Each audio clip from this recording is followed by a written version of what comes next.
partie 2 et si l'Allemagne avait gagné à Stalingrad. Si vous n'avez pas encore vu la première vidéo, ce n'est pas grave, le lien est en description. Dans le dernier épisode, nous nous étions arrêtés à l'hiver 1943-1944. Je vais commencer en traitant le premier scénario, où l'Allemagne nazie perd la Seconde Guerre mondiale, malgré sa victoire à Stalingrad. En cet hiver 43-44, l'Allemagne commence à manquer d'hommes pour conduire chars et avions. Hitler donne donc l'ordre de concentrer les recherches sur les missiles V1 et V2, car elles sont autonomes, ce qui veut dire qu'ils n'ont pas besoin de pilote. Les généraux allemands hésitent à continuer l'offensive en URSS, car les pertes allemandes sont énormes. À ce stade, elles pourraient très bien atteindre les 650 000 tués, les 2 millions de blessés et les 150 000 disparus, soit un total de 2 800 000 Allemands perdus au combat. Malgré l'hésitation des généraux, Hitler reste imperturbable. Il veut conquérir Moscou avant l'hiver 44-45. De son côté, Staline ne voit qu'une possibilité pour pouvoir continuer à la guerre, attaquer le Caucase par le biais de Stalingrad. Les soviétiques avaient besoin de ces ressources, car sans elles, l'URSS s'écroulerait à force de combattre. Fin printemps, Hitler envoie la moitié de ses hommes et 3000 chars sur Moscou. Staline fuit la capitale et ordonne d'urgence l'attaque dans le Caucase, et ainsi, début juin, les Russes lancent l'offensive de la dernière chance. Staline continue de demander que les Américains ouvrent un second front en Europe. Roosevelt finit par accepter d'attaquer l'Afrique du Nord. En juin 1943, les Russes ont mobilisé près de 3 millions de soldats sur le Caucase. Les généraux allemands pressent Hitler de stopper l'offensive sur Moscou et d'envoyer des renforts pour protéger le Caucase. Hitler refuse en déclarant que l'URSS court de toute façon à une défaite imminente et que cette attaque marquera l'écroulement total de l'armée rouge. Début juillet, les Allemands prennent Moscou alors que Staline est parti pour Saratov. Comme dans la réalité, suite à la perte de l'Afrique du Nord, la zone limite de la France est occupée et les Allemands protègent la Tunisie. Mais les Britanniques ne peuvent pas soutenir les Américains en envahissant la Libye comme dans la réalité, car les Britanniques ont fui l'Égypte jusqu'en Inde. Comme dans la réalité, les nazis perdent la guerre sous-marine dans l'Atlantique, ce qui fait que les Américains peuvent assez facilement ravitailler leurs troupes.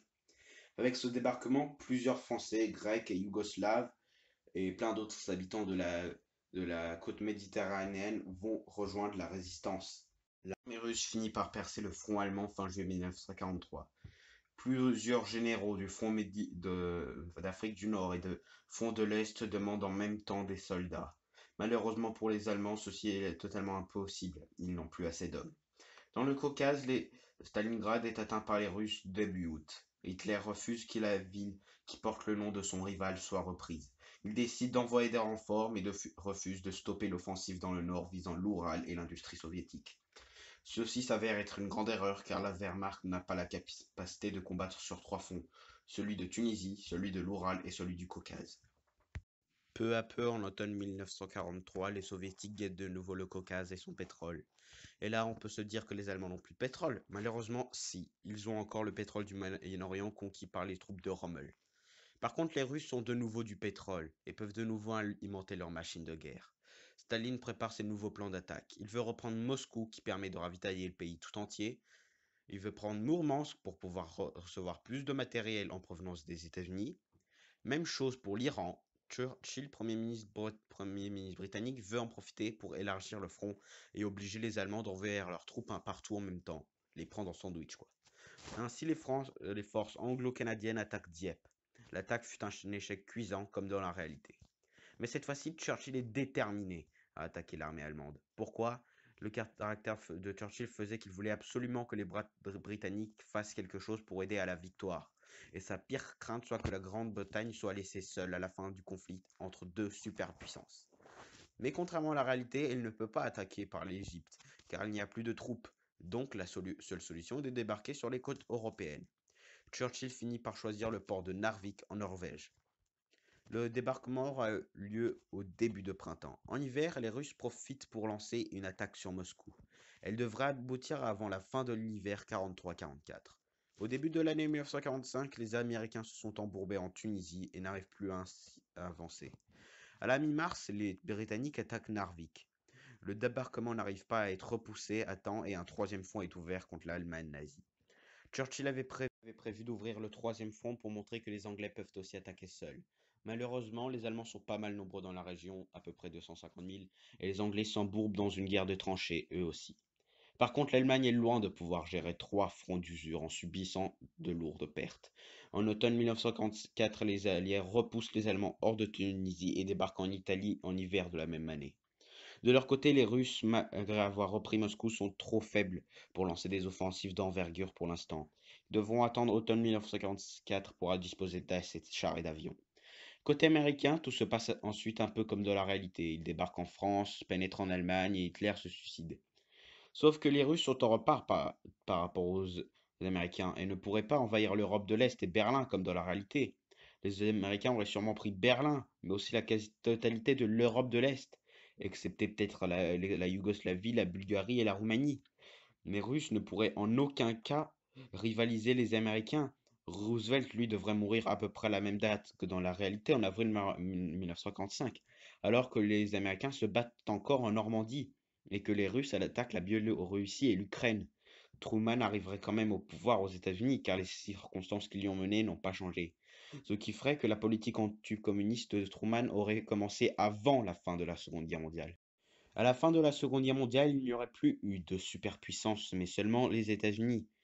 Bien que l'URSS reste une puissance majeure de ce monde, en deuxième, troisième, voire quatrième place, à la fin de la guerre, il commence à devenir difficile de savoir ce qui se serait passé, car les États-Unis n'auraient plus d'ennemis.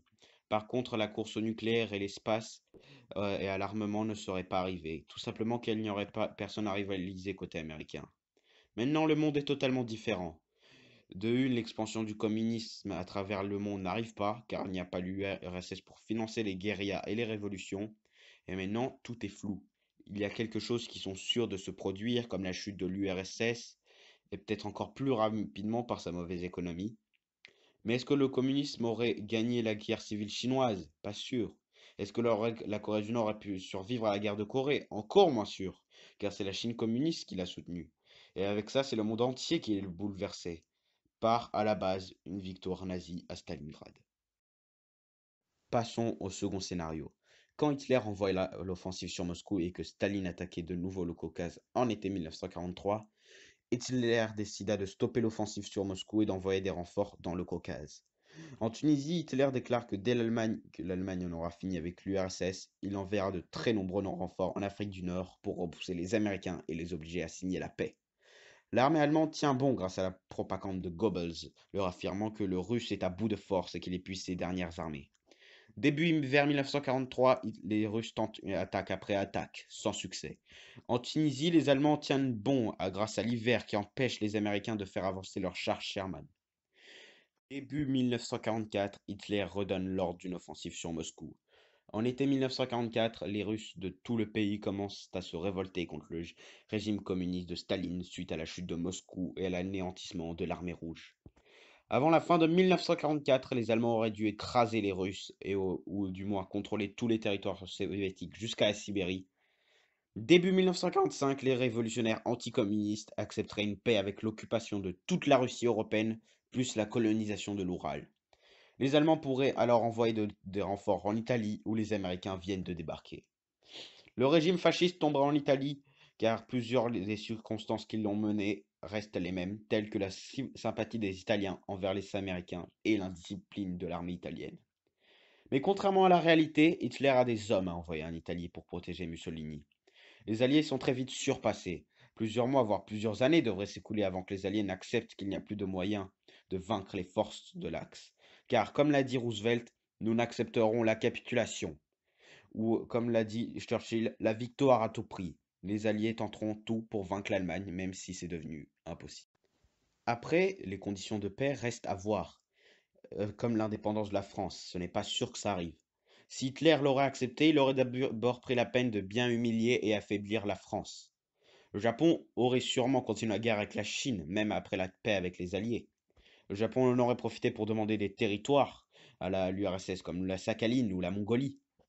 L'Italie de Mussolini aurait sûrement tout tenté pour pouvoir garder toutes les terres qu'elle possédait avant la chute de ce dernier. Mais ça risque d'être difficile avec un pays trop instable. Les pays que Mussolini voudrait garder, ce seraient la Grèce, l'Albanie, la Libye, la Sicile, le contrôle de la vallée du Rhône.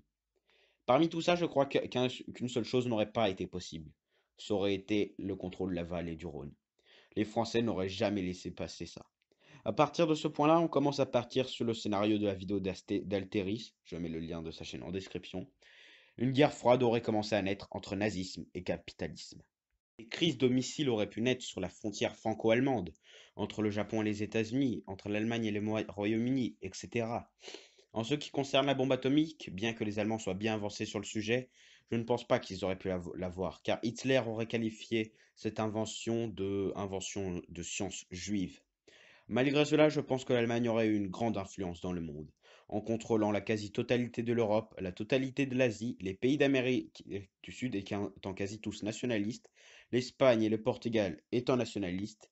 Le capitalisme se serait cantonné à l'Amérique avec un soutien français et britannique. Mais sinon, c'est tout. Mais dire qui aurait gagné cette guerre froide devient extrêmement flou, car l'Allemagne dispose de plusieurs alliés, alors que les États-Unis disposent de la bombe atomique. Dites-moi votre avis en commentaire. J'espère que cette vidéo vous aura plu. Rejoignez-moi sur Twitter, partagez la vidéo et tout et tout. Mais avant de vous quitter, je voudrais bien vous dire que ce scénario est un scénario très optimiste pour l'Allemagne. Car même avec une victoire à Stalingrad, l'Allemagne était elle était vraiment affaiblie à ce moment-là. Donc j'ai fait en sorte que ce soit assez optimiste parce que sinon,